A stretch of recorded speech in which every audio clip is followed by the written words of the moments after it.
بسم اللہ الرحمن الرحیم۔ السلام علیکم ورحمۃ اللہ۔ آخر کار بلاول بھٹو نے وزیر اعظم بننے کے لیے کام شروع کر دیا ہے اور اس کے لیے استعمال کیا گیا ہے ایوان صدر کو۔ ایوان صدر جہاں پر اس وقت آصف علی زرداری ہے، آصف علی زرداری نے اپنے بیٹے کی لانچنگ بطور وزیر اعظم ایوان صدر سے کی ہے، اور ایوان صدر کے اندر ایک تقریب کا انعقاد کر کے موجودہ حکومت کے اوپر بھی حملہ کر دیا ہے۔ حملے کے ساتھ ساتھ انہوں نے بڑا واضح طور پر پیغام دے دیا ہے کہ اب بلاول نیکسٹ پرائم منسٹر کا کینڈیڈیٹ ہوگا، وزیر اعظم کا امیدوار ہوگا، اور شہباز شریف جو کہ اب 2 سے 4 مہینے کا مہمان ہے، 2 سے 4 مہینے کی بات ہے۔ اس کے بعد جو تبدیلی بالکل واضح نظر آ رہی ہے، اس کے بعد تبدیلی ریٹن آن دا وال ہے، بالکل ہوگی، اور اس حکومت کا خاتمہ ہونے کے بعد یا شہباز شریف کے جانے کے بعد بلاول بھٹو کو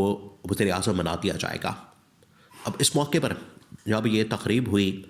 ایوان صدر میں، تو وہاں پر بہت بڑے بڑے صحافی موجود تھے،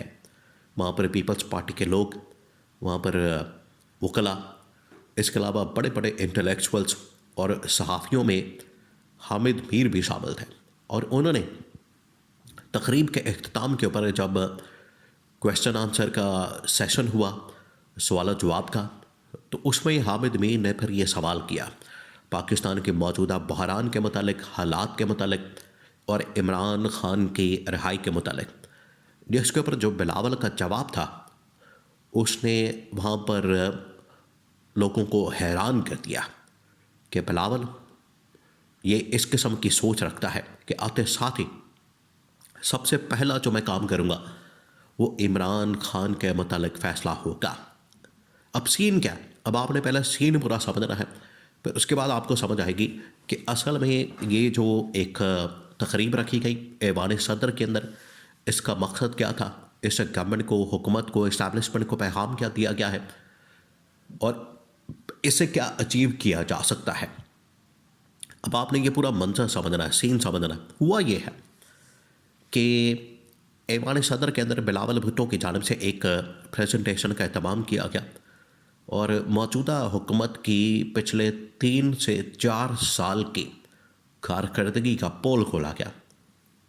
باقاعدہ ڈیٹا کے ساتھ، باقاعدہ فیکٹس اینڈ فگرز کے ساتھ، وہ تمام تر معلومات میڈیا کے سامنے رکھی گئی، کیونکہ یہ جو تقریب کا اہتمام کیا گیا تو اس کو لائیو کوریج دی گئی، اس کو لائیو چلایا گیا، اس کی ٹرانسمیشن لائیو کی گئی، پوری دنیا کے اندر یہ ٹرانسمیشن لائیو چلی، لائیو اس کو چلایا گیا، پوری دنیا کے اندر اس کو لائیو کور کیا گیا۔ اور اس میں بلاول نے جس طریقے سے پوری دنیا کے سامنے موجودہ حکومت کا جو ڈیٹا، موجودہ حکومت کی کارکردگی کا جو پورا کا پورا انالیسس ہے پچھلے 3-4 سال کے، وہ سارا کا سارا کھول کے رکھ دیا اور بتا دیا کہ یہ ان کی کارکردگی ہے۔ اور اگر انہوں نے،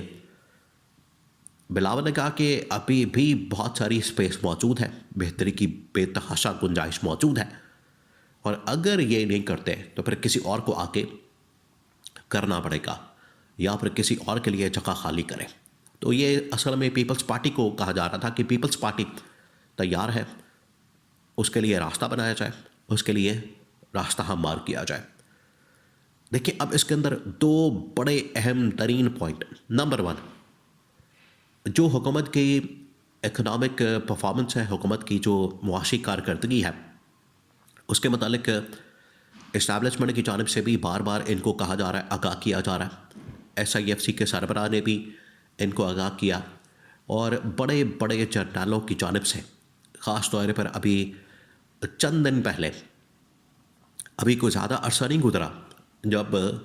موجودہ اسٹیبلشمنٹ کی جانب سے اینکروں کے ذریعے سے پیغام موجودہ حکومت کو دیا گیا تھا کہ آپ اپنی عیاشی کم کریں، آپ اپنے اللہ تللے کم کریں، آپ اپنے خرچے کم کریں، اور اپنی گورننس کے اوپر فوکس کریں، اپنی گورننس کو بہتر بنائیں، اور عوام کو ریلیف فراہم کریں، عوام کی سہولیات کے لیے کام کریں۔ یہ بڑا واضح طور پر پیغام اسٹیبلشمنٹ نے مختلف صحافیوں کے ذریعے سے موجودہ حکومت کو پہنچا دیا تھا۔ یہ پہلا پیغام تھا۔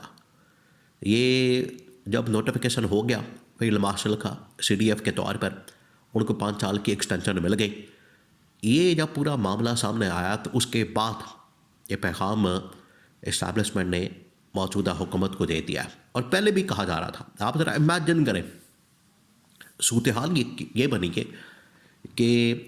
ان کو بتا دیا گیا تھا کہ جو آپ اس وقت نوٹیفیکیشن کو ڈیلے کر رہے ہیں اور تعیناتی کے اوپر آپ جو سیاست کر رہے ہیں، اس کا خمیازہ آپ کو بھگتنا پڑے گا۔ اور دیکھیں زیادہ دیر نہیں لگی، مہینہ بھی نہیں گزرا، بلکہ 10 دن بھی نہیں گزرے، 10 دن بھی نہیں گزرے ٹوٹل، اور گورنمنٹ کو پیغام صحافیوں کی جانب سے پہنچا دیا گیا۔ تو یہ پہلا میسج۔ دوسرا میسج ان کو پھر پولیٹیکلی دیا گیا ہے۔ پولیٹیکلی پنجاب کے اندر اسٹیبلشمنٹ نے مکمل طور پر پنجاب گورنمنٹ کو ناکام کیا، پنجاب گورنمنٹ کو اس حوالے سے کہ انہوں نے سہیل افریدی کو ویلکم نہیں کیا، سہیل افریدی کو جس طریقے سے رکاوٹیں ڈالیں، اور سندھ کے اندر بڑا زبردست ویلکم کیا گیا۔ تو پیپلز پارٹی کے ذریعے سے پیغام بھیجا گیا کہ پیپلز پارٹی کسی وقت بھی PTI کے ساتھ اتحاد کر کے نون لیگ کی گورنمنٹ کو ختم کر سکتی ہے۔ یہ پیغام دیا گیا۔ نون لیگ ٹریپ ہو گئی، نون لیگ اسٹیبلشمنٹ کے ساتھ مل کر پھنس گئی، اور پیپلز پارٹی نے 2 دن تو بڑا زبردست ویلکم کیا، تیسرے دن وہ بھی اسٹیبلشمنٹ کے ہاتھ چڑھ گئی، لیکن 2 دن میں ہی انہوں نے اصل میں کام اپنا سارا کر کے دکھا دیا۔ تو اب دونوں طریقوں سے گورنمنٹ کو اسٹیبلشمنٹ کی جانب سے اکانومی کی پرفارمنس کے اوپر اور پولیٹیکلی آگے چیزیں مینج کرنے کے لیے، اتحاد بنانے کے لیے، گورنمنٹ کو نکالنے کے لیے، اس کے خلاف عدم اعتماد لانے کے لیے گورنمنٹ کو پیغام دے دیا گیا کہ اگر آپ کی حکومت کو نکالا جاتا ہے تو پھر اس کے بعد پیپلز پارٹی PTI کا ایک اتحاد بنا کے حکومت قائم کی جا سکتی ہے۔ یہ کوئی بڑے مسئلے والی بات نہیں ہے، یہ کوئی اتنا بڑا مسئلہ نہیں ہے کہ آپ سمجھیں کہ یہ پاسبل نہیں، یا یہ ہو نہیں سکتا، یا یہ کس طرح سے ہوگا۔ تو دونوں طریقوں سے پیغام اسٹیبلشمنٹ نے موجودہ نون لیگ کی گورنمنٹ کو خاص طور پر پہنچا دیا۔ اب یہ تیسرا اس کے لیے کام کیا گیا ہے، اور بلاول کو باقاعدہ طور پر ایوان صدر میں لا کر وہاں پر ایک بریفنگ کا، پریزنٹیشن کا اہتمام کروا کے بڑے بڑے صحافیوں کے سامنے، دنیا کے سامنے یہ معاملہ رکھا۔ وہاں پر اینڈ پر پھر حامد امین نے ایک بہت بڑا سوال کیا۔ اس نے کہا کہ آپ نے یہ بتا دیا، عمران خان کے متعلق آپ کیا کریں گے؟ بلاول نے کہا کہ جیسے ہی میں وزیر اعظم بنوں گا تو پہلا جو میرا فیصلہ ہوگا وہ عمران خان کی رہائی ہوگی، آتے ساتھ ہی میں عمران خان کی رہائی کا اعلان کر دوں گا، اس کے پر سائن کر دوں گا، دستخط کر دوں گا، اور فوراً عمران خان کو اڈیالہ جیل سے باہر نکالنے کا نوٹیفیکیشن جاری کر دوں گا۔ یہ جواب تھا کہ اس نے سب کو حیران کر دیا۔